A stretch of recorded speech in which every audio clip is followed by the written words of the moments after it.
Next. ಓಂ ಶ್ರೀಯಃ ಪತ್ತೇ ನಿತ್ಯ ಗಣಿತ ಗುಣಮಾಣಿಕ್ಯ ವಿಶತ ಪ್ರಭಾ ಸಕಲಾವತ್ಯ ತಮಸೇ ಜಗಜ್ಜನ್ಮಸ್ಥೇಮ ಪ್ರಳಯ ರಚನಾ ಶೀಲವಪುಷೇ ನಮೋ ಶೇಷಾಂನಾಯ ಹೃದಯ ಹರಯೇ ನಾರಾಯಣಂ ನಿಖಿಲಪೂರ್ಣಗುಣೈಕದೇಹಂ ಶಬ್ದಾಬ್ಧೋ ಗಾಢಾನಚನಿಗಮಚರ್ಚಾಸು ಚತುರಾ ನ ಚ ನ್ಯಾಯೇ ಪ್ರೌಢಾ ನ ಚ ವಿದಿತವೇದ್ಯಾ ಅಪಿ ವಯಂ ಪರಂ ಶ್ರೀಮತ್ಪೂರ್ಣಪ್ರಮತಿಗುರುಕಾರುಣ್ಯಸರಣಿಂ ಪ್ರಪನ್ನಾಃ ಮಾನ್ಯಾಸ್ಮಃ ಕಿಮಪಿ ಚ ವದಂತೋಪಿ ಮಹತಾಂ. ಅದಕ್ಕೆ ಟೀಕಾರಾಯರು ಸುಧಾ ಮುಗಿಸ್ಬೇಕಾದ್ರೆ ಈ ಗ್ರಂಥ ಬರೆದಿದ್ದು ನಾವು ಮಾತ್ಸರ್ಯಾತ್ ಅಂತ ಹೇಳ್ತಾರೆ. ಮಾತ್ಸರ್ಯದಿಂದ ಗ್ರಂಥ ಬರೋದಿಲ್ಲ. ಮಾತ್ಸರ್ಯ ಹೇಗೆ ಪಡಬೇಕಾಗಿತ್ತು? ಪದ್ಮನಾಭ ತೀರ್ಥ ನಾನೂ ಬರೀಬೇಕು ಮತ್ತು ಅವ್ರ ಪುಸ್ತಕ ನಾನೂ ಬರೀಬೇಕು, ಆ ರೀತಿ ಅಲ್ಲ. ಗೊತ್ತಾಯ್ತಾ? ಪರಂ ಶ್ರದ್ಧಾಜಾಡ್ಯಾದ ಕೃಷಿ ಆಚಾರ್ಯ ವಚಸಿ, ತುಂಬ ಭಕ್ತಿಯಿಂದ ಬರೆದಿದ್ದೆ ಹೊರತು ಇದಕ್ಕೋಸ್ಕರ ಬರೆದೇ. ನಮ್ಮ ಪಾಡಿ ನಾವು ಹೋಗ್ತಾ ಇದ್ದೇವೆ ಅಷ್ಟೇ. ಅವ್ನು ಯಾರು ಓವರ್ಟೇಕ್ ಮಾಡ್ದ ತಲೆ ಕೆಡಿಸ್ಕೊಂಡಿಲ್ಲ, ತಾನು ಮಾಡ್ದ ಅದಕ್ಕೆ ಸಂತೋಷನೂ ಪಡಲಿಲ್ಲ. ನ್ಯಾಚುರಲ್. ಪಾಪ ಅವ್ನು ಯಾರೋ ಬಂದರು ಅಭಿನಂದನೆ ಮಾಡಿದರು, ಅಬ್ಬ ಎತ್ತಿನ ಗಾಡಿ ಓವರ್ಟೇಕ್ ಮಾಡಿಬಿಟ್ಟಿವೆ ಗ್ರೇಟ್ ಅಂತ. ಅದು ಸಿಲ್ಲಿ ಥಿಂಗ್, ಅದು ಅರ್ಥನೇ ಇಲ್ಲ. ಹಿಡಿತಾ? ಯಾವುದೋ ಇದು ಮಾಡಿದೆ ಅದು ಯೋಚನೆ ಮಾಡೋದು, ಯಾವುದೋ ಮುಂದೆ ಹೋಯ್ತು, ಅಲ್ಲಯ್ಯ ಕಾರ್ ಬಂದುಬಿಟ್ಟೆ ಅಂತೇಳಿ ಅದು ಬೇರೆ, ನಂದು ಬೇರೆ. ನಮ್ಮ ಸಾಧನೆ ನಮಗೆ ಅಷ್ಟೇ. ದಾರಿ ಸುಖವಾಗಿ ಕೊಟ್ಟು ಹೋಗಂತ ಕಳಿಸ್ಬಿಡ್ತಾನೆ ಆ ಕಡೆ. ಅದು ಜಾಣ್ತಾನೆ. ಅದೆಲ್ಲ ಅನುಸಂಧಾನ ಮಾಡಿದರೆ ಟೀಕಾರ ಅದು ಎರಡು ಪದಕ್ಕೆ ಅವರೇ ದುಷ್ಟ ಅಂತ. ಅರ್ಜುನನಾಗಿದ್ದಾಗೂ ಇರಲಿಲ್ಲ, ಇಲ್ಲೂ ಇರಲಿಲ್ಲ ಅವರಿಗೆ ಮಾತ್ಸರ್ಯ. ಗೊತ್ತಾಯ್ತಾ? ಮಾತ್ಸರ್ಯ ನನಗಿಲ್ಲ, ಬರಿಬೇಕು. ಅದಕ್ಕೆ ಆ ಕ್ವಾಲಿಟಿ ಬಂತು ಅದರಲ್ಲಿ, ಇಲ್ಲದವ್ರು ಬರ್ತಿರಲಿಲ್ಲ. ಪದ್ಮನಾಭ ತೀರ್ಥರು ಗುರುಗಳು, ಆಚಾರ್ಯ ಸಾಕ್ಷಾತ್ ಶಿಷ್ಯರು. ಅನುವ್ಯಾಖ್ಯಾನ ಫಸ್ಟ್ ಕ್ಲಾಸಾಗಿ ಅದಕ್ಕೆ ನ್ಯಾಯ ಸನ್ಯಾಯ ರತ್ನಾವಳಿ ಬರೆದಿದ್ದಾರೆ. ಅದಕ್ಕೆ ವಿವರಣೆ, ಅದ್ರ ಉಪಯೋಗ ಜನಕ್ಕಾಗಬೇಕು ಅಂತ ಬರೀತಿದ್ದೇನೆ ಹೊರತು ಅದನ್ನು ಮೀರಿಸ್ಬೇಕು ಅಂತ ಬರಿತಾ ಇಲ್ಲ. ಆ ಮಾತು ಸುಮ್ಮನೆ ಮಾತಲ್ಲ. ಎಷ್ಟೋ ಕಡೆ ಬಂದಾಗ ಇಲ್ಲ ಹೇಳೋದಿಲ್ಲ, ಅಲ್ಲಿ ನೋಡ್ಕೊಡಿ ಅಂತ ಹೇಳ್ಬಿಡ್ತಾ. ಅದು ಆ ಮಸೂಯೆದ್ರೆ ಏನು ಮಾಡ್ತಿದ್ರು, ಅದನ್ನೆಲ್ಲ ನೋಡಬೇಡಿ ನಂದೇ ನೋಡಿ ಅಂತ ಹೇಳ್ತಾರೆ. ಹಾಗೆ ಹೇಳಲಿಲ್ಲ, ತುಂಬ ಕಡೆ ಅದನ್ನು ನೋಡಿ ಅಂತ ಹೇಳ್ತಾ. ಇದು ಅಸೂಯೆ ಇಲ್ಲದ ಗುರುತದು. ಗೊತ್ತಾಯ್ತಾ? ಆ ದೃಷ್ಟಿಯಿಂದ ಜಯತೀರ್ಥರು ಹಾಗೆ ಅದು ಮಾಡಿದ್ದಕ್ಕೆ ಅಷ್ಟು ದೊಡ್ಡ ಸಾಧನೆ ಮಾಡೋಕ್ಕೆ ಸಾಧ್ಯ ಆಯಿತು. ತಾರತಮ್ಯ ಕೆಲವರು ಆ ರೀತಿ ಇಂಟರ್ಪ್ರಿಟ್ ಮಾಡೋರು ಇರ್ತಾರೆ. ಅಸೂಯೆ ಬರೋದ್ರು ಆ ಥರ ಇರ್ತಾರೆ ಮಹಾನುಭಾವರು. ಅಸೂಯೆ ಬರೋದು ಹಾಗೆಲ್ಲ ಇಲ್ಲ. ಅದು ಇವರು ದೋಷ ಹೊರತು ಅವ್ರ ದೋಷ ಅಲ್ಲ. ಹಾಗೆ ಇನ್ನೊಬ್ಬರ ಕೆಲಸ ಮಾಡಲೇಬಾರ್ದು. ಹಾಗಿದ್ದರೆ ಅಸೂಯೆ ಪಡೋದು ಅಂದರೆ ಇನ್ನೊಬ್ಬರು ಮಾಡಿ ಕೆಲಸ ಮಾಡಿದರೆ ಅಸೂಯೆ ಆಗುತ್ತೆ ತಿಳ್ಕೊಂಡ್ಬಿಟ್ರೆ ಏನಾಗುತ್ತೆ ಅಲ್ಲಿಗೆ? ಸಾಧ್ಯನೇ ಶಾದೇತತೆ. ಈಗ ನಾರಾಯಣಂ ನಿಖಿಲ ಪೂರ್ಣಗುಣೈಕ ದೇಹಂ ನಿರ್ದೋಷಮಾಪ್ಯತಮಪಿಖಿಲೈ ಸುವಾಕ್ಯೈ ಅಶೋದ್ಭವಾದಿತಮಶೇಷ ವಿಶೇಷತೋಪಿ ವಂದ್ಯಂ ಸದಾ ಪ್ರಿಯತಮಂ ಮಮ ಸನ್ನಮಾಮಿ. ಈಗ ತದೇ ಎದೇ ವಿದ್ಯೆ ಆಗಬೇಕಲ್ಲ. ಈಗ ಅದು ಎಷ್ಟು ಪದ ಸರಿಯಾಗಿ ಜ್ಞಾಪಕ ಇಟ್ಕೋಬೇಕು. ನಾವು ಪ್ರತಿಯೊಂದು ಕೆಲಸ ಮಾಡಬೇಕಾದ್ರೂ ಕೂಡ ಈ ಮೂರು ಏರಿಯಲ್ಲೂ ಚೆಕ್ ಮಾಡಬೇಕು. ಗೊತ್ತಾಯ್ತು? ಹೇಗೆ ನಾವು ಫ್ಯೂಯಲ್ ಚೆಕ್ ಮಾಡಿ ಬ್ರೇಕ್ ಚೆಕ್ ಮಾಡಿ ಶುರು ಮಾಡ್ತೇವೋ ನೋಡಬೇಕಿದೆ. ಯದೇವ ವಿದ್ಯೆಯ ಕರೋತಿ ಫಸ್ಟ್, ಶ್ರದ್ಧೆಯ ಉಪನಿಷದ ತದೇವ ವೀರ್ಯವತ್ತರಂ ಭವತಿ. ಇದು ಛಾಂದೋಗ್ಯದ ಮಾತದು. ಆಚಾರ್ಯದನ್ನು ಹೀಗೆ ಅನುವಾದ ಮಾಡ್ತಾರೆ. ಯದೇವ ವಿದ್ಯೆಯ ಕುರ್ಯಾತ್, ಯಾವುದನ್ನು ತಿಳಿದು ಮಾಡ್ತಾನೋ, ತಿಳುವಳಿಕೆ ಏನು ಮಾಡ್ತೀವಿ ಎಚ್ಚರ ಇರಬೇಕು. ಗೊತ್ತೇ ಯಾವುದೋ ನೀರಿನ ಜೊತೆಗೆ ಆಟ ಪರವಾಗಿಲ್ಲ, ಬಳಿ ಮೇಲೆ ಕಾದ ಎಣ್ಣೆ ಇಟ್ಟಿದ್ದಾನೆ, ಎಣ್ಣೆ ಕುದೀತಾ ಇದೆ, ಎಲ್ಲೋ ನೋಡ್ತಾ ಕೈ ಇಟ್ಟರೆ ಗತಿ ಏನಾಗುತ್ತೆ ಯೋಚನೆ ಮಾಡಿ. ಶಾಸ್ತ್ರ ಅಂದರೆ ಏನದು? ದೃಷ್ಟಾಂತ ಕೊಟ್ಟಿದ್ದಾರೆ, ಜ್ಞಾಪಕ ಇದೆಯಾ? ಶಾಸ್ತ್ರ ಎಂಥದ್ದು ಅಂದರೆ ಕ್ಷುರಸ್ಯ ಧಾರ ನಿಶಿತಾ ದುರತ್ಯಯ. ಕತ್ತಿಯ ಅಲಗು, ಕತ್ತಿ ಅಲಗಿ ಮೇಲೆ ನಡಿಬೇಕಾಗಿದೆ. ಈ ಕಡೆ ಬಿದ್ದರೆ ಒಂದು ಕಡೆ ಬೀಳ್ತಾರೆ, ಇಲ್ಲಿ ಮತ್ತೊಂದು ಕಡೆ ಬೀಳ್ತಾರೆ. ಮೆಲ್ಲಗೆ ಕಾಲಿಟ್ಟರೆ ಬಿದ್ದು ಬಿಡ್ತಾರೆ, ಹೆಚ್ಚು ಕಾಲಿಟ್ಟರೆ ಅಲ್ಲಿ ಕೊಯ್ಯುತ್ತೆ, ಅದೇ ಕೊಯ್ಯುತ್ತೆ ಫಸ್ಟ್, ಅಲ್ಲೇ ಗಾಯ ಆಗಿಬಿಡುತ್ತೆ. ಅದಕ್ಕೆ ಹೇಗೆ ಬ್ಯಾಲೆನ್ಸ್ ಮಾಡಬೇಕು? ಅವನು ಕಾಲಿಡಬೇಕು, ಗಾಯ ಹಾಕ್ಕೊಡೋದು, ಬೀಳ್ಕೊಡೋದು, ಆ ರೀತಿ ಮ್ಯಾನೇಜ್ ಮಾಡಬೇಕು. ಸಾಧನೆ ಅಂದರೆ ಹಾಗಿರಬೇಕು. ಅದು ನಿಜವಾದ ರೀತಿಯಲ್ಲಿ every fraction of a second ಡ್ರೈವಿಂಗ್ನಲ್ಲಿ ಕೇರ್ಫುಲ್ ಆಗಿರಬೇಕಲ್ಲ, ಆ ಥರ ಇರಬೇಕು. ತಂತ್ರಸಾರ ಅಲ್ಲ, ಅದು ಉಪನಿಷತ್ತು. ಅದು ಸರಿ ಅರ್ಥ ಅಂತೂ ಬೇಕಾಷ್ಟು ಕಡೆ ಬಂದಿದೆ. ಕೃಷ್ಣನೇ ಹೇಳ್ತಾನಲ್ಲ, ಶ್ರದ್ಧಾನಸ್ಯ, ಶ್ರದ್ಧಾನನಾಗಬೇಕು ಅಂತ ಹೇಳೋದಿಲ್ಲ. ಅರೆ ಎಲ್ಲದರಲ್ಲೂ ಬರುತ್ತೆ ಅಂತ ಹೇಳಿ ತಂತ್ರಸಾರದ ಬರೋ ಎಲ್ಲ ಗ್ರಂಥಲ್ಲೂ ಬರುತ್ತೆ. ಗೀತೆಯಲ್ಲಿ ಸಾಕಷ್ಟು ಶ್ರದ್ಧಾ ಹಿ ಪರಮಾಗತಿ, ಎಷ್ಟು ವಾಕ್ಯ ಇದೆ. ಯದೇವ ವಿದ್ಯೆಯ ಕುರ್ಯಾತ್ ತದೇವ ಹಿ ಅತಿವೀರ್ಯವತ್. ಆ ಮೂರರಲ್ಲಿ ಯಾವುದು ಇಂಪಾರ್ಟೆಂಟ್? ಯದೇವ ವಿದ್ಯೆಯ ಕರೋತಿ, ಶ್ರದ್ಧೆಯ, ಉಪನಿಷದ. ಅಷ್ಟೇನಿರಬೇಕು? ತಿಳುವಳಿಕೆ ಇರಬೇಕು. ತಿಳುವಳಿಕೆಯಲ್ಲೇ ಕೆರಬೇಕು. ಯಾವುದು ಕೊಟ್ಕೊಟ್ರೆ ಈಗ ವಿದ್ಯೆಗೆ ಜ್ಞಾನದಿಂದ ಬರಬೇಕು. ಅತಿವೀರ್ಯವತ್, ವೀರ್ಯ ಅಂದರೆ ಸಮರ್ಥ, ಅತಿವೀರ್ಯ ಅಂದರೆ ಹೈಲಿ ಎಫಿಷಿಯೆಂಟ್ ಆಗೋದಾಗ. ಇತ್ಯಾದಿ ವಾಕ್ಯ ಸಾಮರ್ಥ್ಯ ತಾರತಮ್ಯಂ ವಿಮುಕ್ತಿಗಂ. ಈ ಮೂರರಲ್ಲಿ ಸ್ವಲ್ಪ ವೇರಿ ಆದರೂ ಕೂಡ ಫಲ ವೇರಿ ಆಗುತ್ತೆ. ಎಲ್ಲರೂ ಈ ರೀತಿ ಇರೋದಿಲ್ಲ. ಆದ್ದರಿಂದ ಅವ ಏನಾಯ್ತಾಗ ತಾರತಮ್ಯ ಬರಲೇಬೇಕಾಗ ಇತ್ಯಾದಿ. ಇವತ್ತೇನಾದರೂ ನಾವು ಟ್ರಾಫಿಕ್ ಹೋಗ್ತಾ ಇದ್ದೇವೆ, ತಾರತಮ್ಯ ಮಾಡಬಾರ್ದು ಅಂತ ಇದ್ದುಬಿಟ್ರೆ ಎಲ್ಲ ವೆಹಿಕಲ್ ಹೇಗೆ ಹೋಗ್ತಿರ್ಬೇಕು, ಸ್ಪೀಡಲ್ಲಿ ಹೋಗಿ ಇಷ್ಟು ಹೋಗೇ ಜಾಮ್ ಆಗುತ್ತೆ. ಅವ ಉದ್ದು ನಿಂತ್ಕೊಬಿಡುತ್ತೆ. ಇಲ್ಲಿಂದ ಮೈಸೂರು ನಾನ್ ಸ್ಟಾಪ್ ಡ್ರೈವಿಂಗ್ ಅಲ್ಲ, non stop jam, traffic jam ಆಗಿದೆ. ತಪ್ಪದು. ಸ್ವಲ್ಪ ಯೋಚನೆ ಮಾಡಬೇಕಲ್ಲ. ಇದು ಇಂಪ್ರಾಕ್ಟಿಕಬಲ್. ಇಲ್ಲೂ ಮಾಡೋಕ್ಕೆ ಬರೋದಿಲ್ಲ, ಆಮೇಲೆ ಮಾಡೋಕ್ಕೂ ಬರೋದಿಲ್ಲ. ನಿಷ್ಪಕ್ಷಪಾತ ಶಬ್ದಕ್ಕೂ ಈ ರೀತಿ ಅರ್ಥ ಸಂಬಂಧನೇ ಇಲ್ಲ. ಬೇರೆ ಹೇಳೋ ಅರ್ಥಕ್ಕೂ ಕೂಡ ಯದೇವ ಇತ್ಯನೇನ ಯದೇವ ವಿದ್ಯೆಯಾ ಕರೋತಿ ಶ್ರದ್ಧೆಯ ಉಪನಿಷದ ತದೇವ ವೀರ್ಯವತ್ತರಂ ಭವತಿ ಇತಿ ಶ್ರುತಿ ಮುಪಾದತ್ತೆ. ಪೂರ್ತಿ ಕೋಟ್ ಮಾಡಿದ್ರು ಟೀಕಾರ. ವಿದ್ಯೆಯ ಬ್ರಹ್ಮ ಸಾಕ್ಷಾತ್ ನೋಡಿ ಎಲ್ಲಿರುತ್ತೆ ಹೇಳಿಲ್ಲ ಅವರು. ಯಾಕೆಂದರೆ ಇದು ಓದೋರಿಗೆ ಅದು ಗೊತ್ತಿರಿ. ಈ ಲೆವೆಲ್ ಬಂದವ್ರಿಗೆ ಏನಿರುತ್ತದು ಗೀತಾ ಕರ್ಮಣ್ಯವಾಧಿಕಾರಸ್ಥೆ ಅಂತ ಯಾರನ್ನು ಕೇಳಿದ್ರು ಏನಂತಾರೆ ತಕ್ಷಣ ಗೀತಾವಾಕ್ಯ ಅಂತ. ಒಪ್ಪದೇ ಇರೋರು ಅದನ್ನೇ ಹೇಳ್ತೀವಿ. ಗೀತಾ ಒಪ್ಪದೇ ಇದ್ದರೂ ಕೂಡ ಗೀತಾವಾಕ್ಯ ಅಂತ ಹೇಳಿಬಿಡ್ತಾರೆ. ಅದನ್ನು ಮತ್ತೆ ಏನು ಮಾಡಬೇಕಾಗಿಲ್ಲ ನಾವು, ಅದೆಲ್ಲ ಹೇಳೋಕ್ಕೆ ಕಾರಣ ಇಲ್ಲ. ಅದರಿಂದ ಮುಂದಿನ ವಿಷಯ ಸ್ಲೋ ಆಗುತ್ತೆ ಅಂತ ಹೇಳೋದಿಲ್ಲ. ಬ್ರಹ್ಮ ಸಾಕ್ಷಾತ್ಕಾರ ವಿದ್ಯೆಯ ಬ್ರಹ್ಮ ಸಾಕ್ಷಾತ್ಕಾರ ಪೂರ್ವಕಂ ಉಪನಿಷದ. ಇಲ್ಲಿ ವಿದ್ಯೆ ಶಬ್ದಕ್ಕೆ ಏನರ್ಥ ಅಂದರೆ ಅಪ್ರೋಕ್ಷ ಜ್ಞಾನ ಅಂತಲೇ ಅರ್ಥ. ಗೊತ್ತಾಯ್ತಾ? ಮುಕ್ತಿ ಕೊಡೋ ವಿದ್ಯೆ ಅಂದರೆ ಯಾವುದದು? ಅಪ್ರೋಕ್ಷ ಜ್ಞಾನನೇ. ಎರಡನೇದು ಉಪನಿಷದ ಸ್ವಯೋಗ್ಯಯ. ಉಪನಿಷತ್ತು ಅಂದರೆ ಜ್ಞಾನ ವಿದ್ಯೆ ಬ್ರಹ್ಮ ಸಾಕ್ಷಾತ್ಕಾರ. ಅದು ಅನುಗುಣವಾದದ್ದು ಯಾವುದೀಗ? ಉಪನಿಷದ. ಮೊದಲು ಓದಿದ್ದಾನೆ, ನೋಡ್ತಾ ಇದ್ದಾನೆ. ಇದೆಲ್ಲ ಪರೋಕ್ಷ ಜ್ಞಾನ. ಪರೋಕ್ಷ ಜ್ಞಾನ ಹೇಗಿರಬೇಕು? ಸ್ವಯೋಗ್ಯಯ. ಎಷ್ಟು ಸಾಧ್ಯನೋ ಅಷ್ಟು. ಇವತ್ತು ಅಷ್ಟೇ ಓದಿರೋ ಸುಧಾ ಅಂದರೆ ಇನ್ನೊಂದು ಓದಬಾರ್ದು, ಹಾಗೆ ತಿಳ್ಕೊಬೇಕಾಗಿಲ್ಲ. ನನಗೆ ಎಷ್ಟು ಅರ್ಥ ಆಗುತ್ತೋ ಅಷ್ಟು ಓದ್ತೇನೆ. ಸುಧಾ ಕೇಳೋದು ಬೇರೆ, ಓದೋದು ಬೇರೆ. ಅದು ಕೂಡ ಪ್ರವಚನದಲ್ಲಿ ಕೇಳಿದಾಗ ಏನಾಗುತ್ತೆ, ವಿಷಯ ಗೊತ್ತಾಗುತ್ತೆ ಹೊರತು ಪ್ರತಿಪದ ಹೇಳೋದಕ್ಕೆ ಬರೋದಿಲ್ಲ. ಬಟ್ ಅದು ಕೂಡ ಒಂದು ಓದಿನಲ್ಲಿ ಅನೇಕ ತಾರತಮ್ಯ. ಈಗ ಓದಿರೋ ಓದೋದು ಬೇರೆ. ಬಟ್ ಯಥಾಯೋಗ್ಯ ಅಂತ ಹೇಳಿದ್ರು. ಅವ್ರು ಎಷ್ಟು ಸಾಧ್ಯ ಆಗುತ್ತೋ ಅಷ್ಟು ಓದೋದೇನು ತಪ್ಪಲ್ಲ. ಪರೀಕ್ಷೆ ಅಷ್ಟು ಓದೋರು ಎಲ್ಲ ಒಂದೇ ರೀತಿ ಪರೀಕ್ಷೆ ಕೊಟ್ಟಿರ್ತಾರ, ವೇರಿಯೇಷನ್ ಇದ್ದೇ ಇರುತ್ತೆ. ವೀರ್ಯವತ್ತರಂ ಅಧಿಕ ಫಲಂ ಇತ್ಯಾದಿ. ವೀರ್ಯವತ್ತರ ಪದ ಏನು ಹೇಳುತ್ತೆ? ವೀರ್ಯವತ್ತರ, ವೀರ್ಯವತ್ತಮ, ವೀರ್ಯವತ್, ಮೂರು ಶಬ್ದ. ವೀರ್ಯವತ್ ಶಕ್ತಿ ಇರೋದು, ವೀರ್ಯವತ್ತರ ಕಂಪ್ಯಾರಿಟಿವ್, ವೀರ್ಯವತ್ತಮ ಸೂಪರ್ಲೇಟಿವ್. ಇಲ್ಲಿ ಕಂಪ್ಯಾರಿಟಿವ್ ಹೇಳಿದ್ರಿಂದ ನಾವು ಸಾಮ್ಯ ವಾರ್ಡ್ ಮಾಡೋಕ್ಕೆ ಏನು ಹೇಳಿದರೆ ಸಾಕು? ಒಂದು ಹೇಳಿದ್ರು ಸಾಕು. ಇವನಿಗಿಂತ ಅವ್ನು ಬೆಟರ್ ಅಂತ ಹೇಳಿದ ತಕ್ಷಣ ಅವ್ನು ಮುಂದೆ ಬಂದುಬಿಡ್ತಾನೆ ಆಗಲೇ. ಅದಕ್ಕೇ ಮುಕ್ತಿ ಇಲ್ಲ, ಅದು ಇದ್ದೇ ಇರುತ್ತೆ, ಅದು ಹೋಗೋದಿಲ್ಲ. ಆದರೆ ಇಲ್ಲಿರ್ತಕ್ಕಂಥ ದೋಷರೂಪವಾದದ್ದು ಇರಕೂಡದೆ ಹೊರತು ಇದಿರಲೇಬೇಕು. ಸ್ವಯೋಗ್ಯೆಯ ವೀರ್ಯವತ್ತರಂ ಅಧಿಕ ಫಲಮಿತ್ಯಾದಿ ವಾಕ್ಯ ಸಾಮರ್ಥ್ಯಾತ್ ಜ್ಞಾನಿಕೃತ ಕರ್ಮಣಾಂ ಫಲವತ್ವಂ ತಾವತ್ ಪ್ರತೀಯತೆ.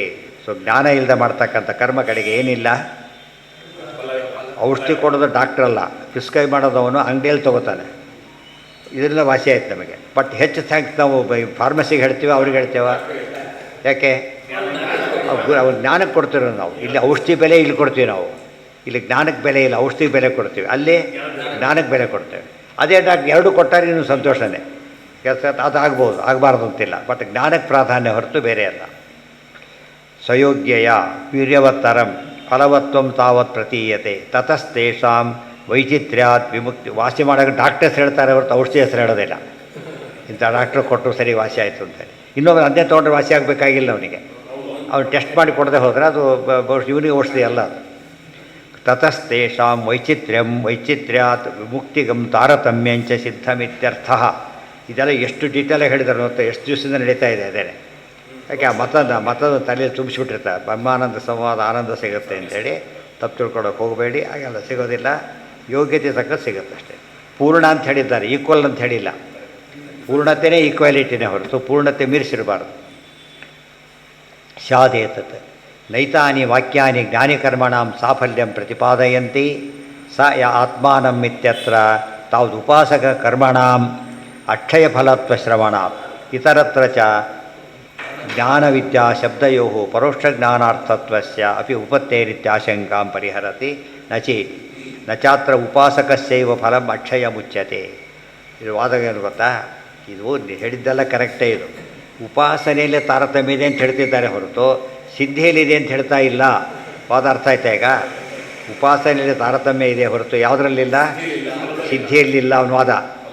ತಕ್ಷಣ ಇಮಿಡಿಯೇಟ್ ಆನ್ಸರ್. ಉಪಾಸನೆಯಲ್ಲಿ ಸಾಧನೆ ಇದ್ದಾಗ ಏನಿರಬೇಕಲ್ಲಿ? ಅಲ್ಲಿರಲೇಬೇಕಲ್ಲ. ಒಬ್ಬನು 100 ಕಿಲೋಮೀಟರ್ ಸ್ಪೀಡಲ್ಲಿ ಹೋದ, ಅವ್ನು 50 ಕಿಲೋಮೀಟರ್ ಸ್ಪೀಡಲ್ಲಿ ಹೋದ. ಸೊ ಮೊದಲು ಯಾರು ಬಿಟ್ಬೇಕೀಗ? ಇಬ್ಬರು ಒಟ್ಟಿಗೆ ಬಿಟ್ಟ ಚಾನ್ಸ್ ಇಲ್ಲ. ಅದು ಒಪ್ಪಲೇಬೇಕು ಈಗ. ಇಲ್ಲೇ ಹಾಗಲ್ಲ, ಒಟ್ಟಿಗೆ ಬಿಡ್ತಾರೆ. ಆಮೇಲೆ ಏನರ್ಥ ಅದಕ್ಕೆ? ಅದು ಎಷ್ಟು ಇರಲೆವೆಂಟ್, ಲಾಜಿಕ್ಕೂ ಅಲ್ಲ ಶಾಸ್ತ್ರನೂ ಅಲ್ಲ. ನಚಾತ್ರ ಉಪಾಸಕಸ್ಯೈವ ಫಲಮಕ್ಷಯ ಮುಚ್ಯತೆ ಅತ್ರ ವಾಕ್ಯೇಶು, ಅದು ಆಚಾರ್ಯ ಮಾತದು. ಅತ್ರ ವಾಕ್ಯೇಶು ಫಲಂ ಅಂದರೆ ಕರ್ಮಣಾಂ ತಥಾ ಜ್ಞಾನಾದಿ ಪದಂ ಪರೋಕ್ಷ ಜ್ಞಾನಾರ್ಥತೆಯ ನ ವ್ಯಾಖ್ಯೇಯವಿತ್ಯಪಿ ಗ್ರಾಹ್ಯಂ. ಇದು ಹೇಳ್ತಿರೋದು ಯಾತಕ್ಕೆ ಹೇಳಿದ್ದಾರೆ ಇದನ್ನು? ನಪಿ ಜ್ಞಾನಂ ವಿನಾ ಕ್ವಾಪಿ ಫಲಸ್ಯ ಅಕ್ಷಯತಾ ಭವೇ. ಜ್ಞಾನ ಶಬ್ದಕ್ಕೆ ಅಪರೋಕ್ಷ ಜ್ಞಾನ ಅಂತಲೇ ಹೆಸರು. ನೋಡಿ, ಸಾಕ್ಷಾತ್ಕಾರದ ಆದಮೇಲೆ ಹೇಳ್ತಿರೋದೇನು ಅವರು. ಈ ಸ್ಟೇಜಲ್ಲಿ ಹೇಳ್ತಾರೆ. ಯಾವ ಸ್ಟೇಜಲ್ಲಿ ಹೇಳ್ತಾ ಇದ್ದಾರೆ? ಅಪರೋಕ್ಷ ಅಜ್ಞಾನಿ, ಅಪರೋಕ್ಷ ಜ್ಞಾನಿ, ಮುಕ್ತ, 3 ಸ್ಟೇಜ್ ಇದೆ. ಅಜ್ಞಾನಿ ಸಾಧನೆ ಮಾಡ್ತಾನೆ, ಎಂದೋ ಒಂದೇ ಸೋತ, ಎಂದೋ ಒಂದೇ ಕೇಳಿದ, ಎಂದಿಗೆ ಜ್ಞಾನ ಬರಬೇಕು ಅವನಿಗೆ? ಪುಸ್ತಕ ಓದೋ ಜ್ಞಾನವೂ ಬರೋದಿಲ್ಲ, ಮುಗೀತು. ಚೆನ್ನಾಗಿ ಓದೋನಿಗೆ ಎಂದು ಬೇಗ ಜ್ಞಾನ ಬಂತು, ಅಪರೋಕ್ಷ ಜ್ಞಾನ ಬೇಗ ಸಿಕ್ತು, ಒಂದಾಯ್ತು. ಅಪರೋಕ್ಷ ಜ್ಞಾನ ಬಂತೀಗ, ಅಲ್ಲೂ ಶ್ರದ್ಧೆಯಿಂದ ಕೆಲಸ ಮಾಡ್ದ, ಆನಂದ ಆಚೆ ಸಿಗದೆ ಹೋದ. ಯಾಕೆ ಮಾಡ್ತಾನೆ ಹಾಗಿದ್ರೆ ಅವನೀಗ? ವೇಸ್ಟ್ ಅದು. ಅದು ಏನು ದೊಡ್ಡ ದೊಡ್ಡ ಕೆಲಸ ಬೇರೆ ಮಾಡ್ತಾರೆ, ಸಾಮಾನ್ಯ ಅಲ್ಲ ಅವರು. ಅಂದಮೇಲೆ ಅರ್ಥ ಏನು? ಈ ಸ್ಟೇಜಲ್ಲೂ ಕಾಡ್ತಾರ ಮೇಲೆ ಅಜ್ಞಾನಿಯಾಗಿದ್ದ ಸ್ಟೇಜಲ್ಲಿ ಜ್ಞಾನ ಪ್ರಾಪ್ತಿಗೋಸ್ಕರ ಮಾಡೋ ಸಾಧನೆಯಲ್ಲೂ ಕೂಡ ಏನಿದೆ? ತಾರತಮ್ಯ ಇದೆ. ಅಪರೋಕ್ಷ ಜ್ಞಾನ ಬಂತೀಗ, ಬಂದ ಮೇಲೆ ಅವನು ಮತ್ತೆ ಮುಂದಿನ ಬದುಕಿನಲ್ಲೂ ತಾರತಮ್ಯ ಇದೆ. ಅವನು ಮುಕ್ತಿಗೆ ಹೋದ, ಅಲ್ಲೂ ಏನಿದೆ? ಅದೇ ತಾರತಮ್ಯ ಇದೆ. ಸರಿಯಾಗಿರುತ್ತೆ. ಒಬ್ಬ ಕ್ಲರ್ಕ್ ಟ್ರಾನ್ಸ್ಫರ್ ಆಗಿರ್ತಾನೆ, ಅದಕ್ಕೇನಂತ ಕೇಳೋದಿಲ್ಲ, ಡೈರೆಕ್ಟ್ ಆಗಿಬಿಟ್ಟು ಹಾಗೆಲ್ಲ ಕೇಳೋಲ್ಲ. ಅದೇ ಕೇಡ್ರಲ್ಲೇ ಟ್ರಾನ್ಸ್ಫರ್ ಆಗಿರ್ತಾನೆ ಹೊರತು ಏನಾಗಿರೋದಿಲ್ಲ. ಯಾವುದ್ರಲ್ಲಿ ಸ್ವಲ್ಪ ಇಂಪ್ರೂವ್ಮೆಂಟ್ ಆಗಿದ್ದರೆ ಆ ಕೇಡರಿಗೆ ತಕ್ಕಂತೆ ಬಂದಿರುತ್ತೆ, ಬೇರೆ ಬರೋದಿಲ್ಲ. ಕ್ಲಾಸ್ 2 ಇಂದ ಕ್ಲಾಸ್ 1 ಆ ಥರ ಬರ್ಬೋದೇ ಹೊರತು ವಿನ್ ಆಗೋ ಚಾನ್ಸಸ್ ಇರೋದಿಲ್ಲ. ಅದು ಅಪಾಯಿಂಟ್ಮೆಂಟ್ ಕೇಡರ್ ಇರೋದೇ ಹಾಗೆ. ಕೆಲಸಕ್ಕೆ ಕ್ವಾಲಿಫಿಕೇಷನ್ ಇಂಪ್ರೂವ್ ಮಾಡ್ಕೊಂಡ್ಬಿಡ್ತಾನೆ ಅವನು. ಎಷ್ಟು ಜನ ಕ್ಲರ್ಕ್ಗಳು ಪಿ ಎಚ್ ಡಿ ಮಾಡ್ಕೊಂಡ್ಬಿಡ್ತಾನೆ, ಆಮೇಲೆ ಅಲ್ಲಿ ಬಂದು ಇದಕ್ಕೆ ಹೋಗಿಬಿಡ್ತಾನೆ. ಬಟ್ ಈ ಕ್ಲರ್ಕ್ ಆಗಿದ್ದಕ್ಕೆ ಹೋಗಲಿಲ್ಲ ಅವರು. ಏನಾಗಿದ್ದಕ್ಕೆ ಹೋದರು? ಬರೀ ಪ್ರಮೋಷನ್ ಆಗಿದ್ದರೆ ಅವ್ನು ಸೀನಿಯರ್ ಕ್ಲರ್ಕ್ ಆಗ್ತಿದ್ದ ಅಷ್ಟೇ. ಅವ್ನು ಬೇರೆ ಕ್ವಾಲಿಫಿಕೇಷನ್ ಚೇಂಜ್ ಮಾಡ್ಕೊಂಡ್ಬಿಟ್ಟ. ಅದಕ್ಕೆ ಏನಾಯಿತು? ಒಳ್ಳೆ ಇಲ್ಲಿ ಬರುತ್ತೆ ನೋಡಿ, ಯಾರು ಟೀ ಅಂಗಡಿ ಮಾಡೋನು ಇದಾದ, ಏನೋ IAS ಆದ ಪೇಪರಲ್ಲಿ ಬರ್ತಾ ಇರುತ್ತೆ, ಆಟೋ ರಿಕ್ಷಾ ಚಾಲಕನ ಮಗಳು IAS ಅಂತೇಳಿ. ಅದು ತಪ್ಪಲ್ಲ. ಯಾಕೆ? ಅವ್ರ ಸಾಧನೆಯ ಫಲ ಅದು. ಸ್ಯಾದೇತತ್ ನೈತಾನಿ ವಾಕ್ಯಾನಿ. ಜ್ಞಾನ ಇದು ಯಾರೋ ಕಥೆ ಹೇಳ್ತಾ ಇಲ್ಲ, ನಾವು ಸಾಧನೆ ಸರಿಯಾಗಿ ಮಾಡಬೇಕು ಅಂತ ಹೇಳೋದಕ್ಕೆ ಇವೆಲ್ಲ ಒತ್ತು ಕೊಟ್ಟು ಹೇಳೋದು. ಜ್ಞಾನಂ ಬ್ರಹ್ಮ ಸಾಕ್ಷಾತ್ಕಾರಂ ಕ್ವಾಪಿ ಮೋಕ್ಷೆ ಅನ್ಯತ್ರ ಚ ಫಲಸ್ಯ ಕರ್ಮಣ. ಅಪರೋಕ್ಷ ಜ್ಞಾನ ಫಸ್ಟ್ ತೊಗೋಬೇಕು, ಕ್ವಾಪಿ ಮೋಕ್ಷ, ಕೆಲವು ಸರಿ ಮೋಕ್ಷನೇ ತೊಗೋಬೇಕು. ಫಲಸ್ಯ ಕರ್ಮಣ, ಕರ್ಮದ ಫಲ ಬೇರೆ ಆಗ್ತದೆ. ಅಜ್ಞಾನಿ ಮಾಡಿದ ಕರ್ಮ, ಅಪ್ರಜ್ಞಾನಿ ಮಾಡಿದ ಕರ್ಮ. ಇದು ಅಜ್ಞಾನಿ ಮಾಡಿದ ಕರ್ಮಕ್ಕೆ ಎಷ್ಟೆಷ್ಟು ಫಲ ಕೊಟ್ಟರು ಎಷ್ಟು ಕೊಡ್ಬೋದು? ಅಪರೋಕ್ಷ ಜ್ಞಾನ ಮುಗಿದೋಯ್ತು. ಕೊಟ್ಟ ಮೇಲೆ ಆನಂದ ಅತಿಶಯ, ಅಷ್ಟೇ ಹೊರತು ಬೇರೆ ಇಲ್ಲ. ನಹಿ ಜ್ಞಾನಂ ವಿನಾ ಕ್ವಾಪಿ ಫಲಸ್ಯ ಅಕ್ಷಯತಾ ಭವೇತ್. ನಹಿ ಜ್ಞಾನಂ ವಿನಾ ಕ್ವಾಪಿ ಫಲಸ್ಯ ಅಕ್ಷಯತಾ ಭವೇತ್. ಜ್ಞಾನವಿಲ್ಲದೇನೆ ಫಲ ಅಕ್ಷಯ ಆಗೋದಿಲ್ಲ. ಫಲ ಅಕ್ಷಯ ಆಗಬೇಕಾದ್ರೆ ಜ್ಞಾನ ಇರಬೇಕು. ಜ್ಞಾನದಲ್ಲಿ ವೇರಿಯೇಷನ್ ಇದ್ದರೆ ಅದರಲ್ಲೂ ವೇರಿಯೇಷನ್ ಬರಲೇಬೇಕು. ಅಕ್ಷಯತ್ವ ಅಂದರೆ ಪೂರ್ಣತ್ವ. ಇವತ್ತು clerk permanent post, officer permanent post. Permanent ಅಂಬೋದು ಕಾಮನ್, ನಚ ಪುನರಾವರ್ತತೆ, ಇಬ್ಬರಿಗೂ ಕಾಮನ್. ಆದರೆ ಏನಿಲ್ಲ ಜೊತೆಗೆ ಇಬ್ಬರಿಗೂ ಕೂಡ ಆ ಸಾಮ್ಯ, ವರ್ಕ್ ಸಾಮ್ಯ ಇಲ್ಲ, ಫಲ ಸಾಮ್ಯ ಇಲ್ಲ, ಯಾವುದೂ ಇಲ್ಲ. ಒಂದು ಸಾಮ್ಯ ಇದೆ, ಪರ್ಮನೆಂಟ್ ಎಂಬ ಸಾಮ್ಯ ಇದೆ. ಮುಕ್ತರೆಲ್ಲರಿಗೂ ಆ ಸಾಮ್ಯ ಒಪ್ಕೊಂಡ್ರೆ ಸಾಕು. ಅದಕ್ಕೆ ಪರಮಂ ಸಾಮ್ಯಂ ಉಪೈತಿ ಅಂತ ಹೇಳಿ. ನಿತ್ಯತ್ವ ಇಬ್ಬರಿಗೂ ಇದೆ. ಬ್ರಹ್ಮದೇವರಿಗೂ ಮುಕ್ತಿಗೆ ಹೋಗಿ ನಿತ್ಯತ್ವ ಇದೆ, ತೃಣಜೀವಿಗೂ ಮುಕ್ತಿಗೆ ಹೋಗಿ ನಿತ್ಯತ್ವ ಇದೆ. ಈ ಥರ ಸಾಮ್ಯ ಒಪ್ಪೋದಾದ ಕರೆಕ್ಟ್. ಇದು ಸಣ್ಣ ಸಾಮ್ಯ ಅಂತ ಹೇಳಿ, ಸಣ್ಣ ಸಾಮ್ಯ ಅಲ್ಲ ಇದು. ಪರಮಂ ಸಾಮ್ಯಂ, ಸಾಮಾನ್ಯ ಅದು ಫಾರ್ ಎವರ್. ಅಲ್ಲಿ ಸುಖ ಬರ್ತಾನೆ ಅಂದರೆ ಅದು ಪರಮ ಸಾಮ್ಯನ, ಸಾಮಾನ್ಯ ಸಾಮ್ಯ ಆಗಲಿಲ್ಲ. ನನ್ನ ಇದಮುಕ್ತಂ ಭವತಿ. ತಾತ್ಪರ್ಯ ಇಷ್ಟು. ಬ್ರಹ್ಮ ಸಾಕ್ಷಾತ್ಕಾರರಹಿತೇನ ಉಪಾಸಕೇನ ಕೃತಾನಿ ಕರ್ಮಾಣಿ ಅಕ್ಷಯ ಫಲಾನಿ ಕೇನ ಪ್ರಕಾರೇಣ ಇತಿ ಚಿಂತ್ಯ. ಸಾಕ್ಷಾತ್ಕಾರ, ಬ್ರಹ್ಮ ಸಾಕ್ಷಾತ್ಕಾರ ಬಂದಿದೆ, ಅದು ಕರ್ಮಗಳನ್ನು ಮಾಡ್ತಾನೆ, ಅಕ್ಷಯ ಫಲ ಕೊಡುತ್ತೆ ಅಂತ ಹೇಳ್ತೀರಿ. ಅಕ್ಷಯ ಫಲ ಅಂದರೆ ಏನು ಅಂದರೆ ಕಿಮ್ ಅಕ್ಷಯಂ ಮೋಕ್ಷಂ ಕುರ್ವಂತಿ ಇತಿ ಉತ ಸ್ವರ್ಗಾಧಿಕಂ. ಅಕ್ಷಯವಾದ ಮೋಕ್ಷಕ್ಕೆ ಹೋಗ್ತಾನೆ ಅಂತ ಅರ್ಥನೋ ಸ್ವರ್ಗಾದಿಗಳಿಗೆ ಹೋಗ್ತಾನೆ ಅಂತನೋ ಪ್ರಶ್ನೆ, ವಿಕಲ್ಪ. ಅದರಲ್ಲಿ ಹೇಳ್ತಾರೆ ನಾದ್ಯ. ಅಕ್ಷಯವಾದ ಮೋಕ್ಷ ಕೊಡ್ತಾನೆ ಅಂದರೆ ತಪ್ಪದು. ಮೋಕ್ಷ ಅಂಬೋದು ಎಲ್ಲರಿಗೂ ಅಕ್ಷಯನೇ. ಬರೀ ಅಕ್ಷಯತ್ವ ಅಂಬೋದು ಕಾಮನ್ ಫ್ಯಾಕ್ಟರ್ ಅದು. ಅದನ್ನು ಹೇಳಬಾರ್ದು. ಸಮಥಿಂಗ್ ಮೋರ್ ಇರಬೇಕು, ಇಲ್ಲದೆ ಹೋದರೆ ಸಾಧನೆ ಹೆಚ್ಚು ಮಾಡ್ತಿರಲಿಲ್ಲ. ನಾಣ್ಯ ಪಂಥ ಐತಿ ಶ್ರುತಿ ವಿರೋಧ ನ ದ್ವಿತೀಯ ಪುಣ್ಯಚಿತೋ ಲೋಕ ಕ್ಷೀಯತೆ ಇತಿ ಸ್ವರ್ಗಾದಿ ಫಲಾನಾಂ ಕ್ಷತ್ರಿಯ ಕ್ಷಯಿತ್ವ ಶ್ರವಣ. ಇಲ್ಲ ಅಪರೋಕ್ಷ ಜ್ಞಾನಿ ಸ್ವರ್ಗ ಫಲ ಕೊಟ್ಟರೆ ಹೇಗಿರುತ್ತೆ? ಅಪರೋಕ್ಷ ಜ್ಞಾನಿಗೆ ಸ್ವರ್ಗ ಫಲ ಕೊಟ್ಟರೆ ಅವನು ಓದಿರೋದು ಜ್ಞಾನ, ಸ್ವರ್ಗ ಸಿಗೋದು ಬರೀ ಕರ್ಮಕ್ಕೆ, ತಪ್ಪಾಗುತ್ತದೆ. ಆದ್ದರಿಂದ ಜ್ಞಾನಿಗೆ ಕೆಲಸ ಕೊಡೋಕ್ಕೆ ಬರಲ್ಲ. ಆಶ್ರಮಣ ಅನೇ ಮಹತ್ ಪುಣ್ಯಂ ಕರ್ಮ ಕರೋತಿ. ಎಲ್ಲ ಉಪನಿಷತ್ತಿನ ಮಾತುಗಳು. ಅನೇವಮ್ಮಿತ್ ಅಪರೋಕ್ಷ ಜ್ಞಾನ ಅಲ್ಲದೇ ಇದ್ದವನು ಎಷ್ಟೇ ದೊಡ್ಡ ಕೆಲಸ ಮಾಡಿದರೂ ಕೂಡ ಅದಕ್ಕೆ ಭಾರಿ ಫಲ ಸಿಗೋದಿಲ್ಲ. ಅಪರೋಕ್ಷ ಜ್ಞಾನಿಯಾದವನು ಎಷ್ಟು ಚಿಕ್ಕ ಕೆಲಸ ಮಾಡಿದರೂ ಕೂಡ ಭಾರಿ ಫಲ ಸಿಗುತ್ತೆ. ಸುಧಾಮನಿಗೆ ಬರೀ ಅವಲಕ್ಕಿ ಕೊಡೋದು ಬಂದು ನಾವು ಬರೀ ಅವಲಕ್ಕಿ ಕೊಟ್ಟರೆ ಕೊಡೋದಿಲ್ಲ. ಯಾಕೆಂದರೆ ಅಪರೋಕ್ಷ ಜ್ಞಾನಿ ಆತ ಈಗಾಗಲೇ. ಅಲ್ಲಿ ಬಂದು ಬ್ರಾಹ್ಮಣೋ ಬ್ರಹ್ಮವಿತ್ತಮಃ ಕೃಷ್ಣಸ್ಯಾಸ ಸಖಾ ಕಶ್ಚಿತ್ ಬ್ರಾಹ್ಮಣೋ ಬ್ರಹ್ಮವಿತ್ತಮ ಅಂತ ಭಾಗವತ ಹೇಳ್ತಾರದು. ಬರೀ ಬ್ರಾಹ್ಮಣ ಅಂತಲೇ ಅಪರೋಕ್ಷ ಜ್ಞಾನಿ. ಬ್ರಹ್ಮವಿತ್ತಮಃ ದೊಡ್ಡ ಅಪರೋಕ್ಷ ಜ್ಞಾನಿ. ಅದಕ್ಕೆ ಬರೀ ಅಷ್ಟು ಸಿದ್ಧಿ ಬಂತ ಆತನಿಗೆ. ಇಲ್ದವ್ರು ಏನಾಗ್ತಿರಲಿಲ್ಲ. ಒಬ್ಬ ನರ್ಸ್ ಇಂಜೆಕ್ಷನ್ ಕೊಡ್ತಾಳೆ, ಒಬ್ಬ ಡಾಕ್ಟ್ರ್ ಇಂಜೆಕ್ಷನ್ ಕೊಡ್ತಾರೆ.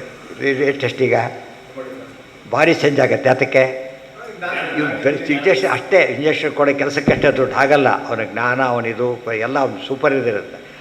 ಅವನಿಗೆ ಬರೀ ಇಂಜೆಕ್ಷನಿಗೆ ಅಷ್ಟು ದುಡ್ಡು ಕೊಡೋದು. ದೊಡ್ಡ ದೊಡ್ಡ ಡಾಕ್ಟ್ರ್ ಇಂಜೆಕ್ಷನ್ ಕೊಡೋಕ್ಕೆ ಹೋಗೋದಿಲ್ಲ, ಇವ್ರ ಕಡೆ ಕೊಡಿಸ್ತಾರೆ. ಅವರೇ ಸ್ಪೆಷಲಾಗಿ ಕೊಟ್ಟಾದ್ರೆ ಏನೋ ಸಮಥಿಂಗ್ ದೇರ್, ಏನೋ ಭಾರಿ ಸೂಕ್ಷ್ಮ ವಿಚಾರ ಇದೆ, ಇನ್ನೊಬ್ರು ಕೊಡೋಕ್ಕೆ ಸಾಧ್ಯ ಇಲ್ಲ ಅಂತೇಳಿ ಅವ್ರ ಕೈಲೇ ಕೊಡಿಸಿದ್ದಾರೆ. ಆಗ ದುಡ್ಡು ಭಾರಿ ವೇರಿ ಆಗಿಬಿಡುತ್ತೆ. ಅಪರೋಕ್ಷ ಜ್ಞಾನಿ ಎಷ್ಟು ಚಿಕ್ಕ ಕೆಲಸ ಮಾಡಿದರೂ ಕೂಡ ಆ ಕ್ವಾಲಿಟಿ ಸಿಗೋ ಫಲನೇ ಬೇರೆ. ಪರೋಕ್ಷ ಜ್ಞಾನಿ ಎಷ್ಟೇ ಮಾಡಿದರೂ ಕೂಡ ಅದಕ್ಕೆ ಸಿಗೋ ಫಲನೇ ಬೇರೆ. ಆದ್ದರಿಂದ ಯಾವಾಗಲೂ ಏನು ಇಟ್ಕೊಂಡು ಮಾಡಬೇಕು ನಾವು, ಅಲ್ಲಿ ಅಪರೋಕ್ಷ ಜ್ಞಾನ ಅಲ್ಲಿ, ಇಲ್ಲಿ ಪರೋಕ್ಷ ಜ್ಞಾನ ಗಟ್ಟಿಯಾಗಿರ್ಬೇಕು ಕೊನೆ ಪಕ್ಷ. ಅದಿಲ್ಲದೆ ಹೋದರೆ ಪ್ರಯೋಜನಕ್ಕೆ ಬರೋದಿಲ್ಲ.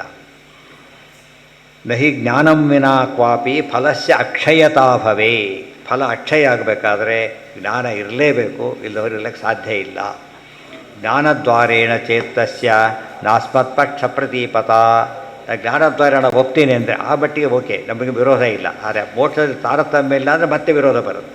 ಜ್ಞಾನೋತ್ತರಶ್ಚ ಏವಮಪಿ ಹಿ ಅಕ್ಷಯತ್ವಂ ನ ಚಾನ್ಯಥ. ಬರೀ ಅಕ್ಷಯತ್ವ ಒಪ್ಪೋದಾದರೆ ನಾವು ಸಾಮ್ಯ ಒಪ್ಪಿಟ್ಬಿಡ್ತೇವೆ.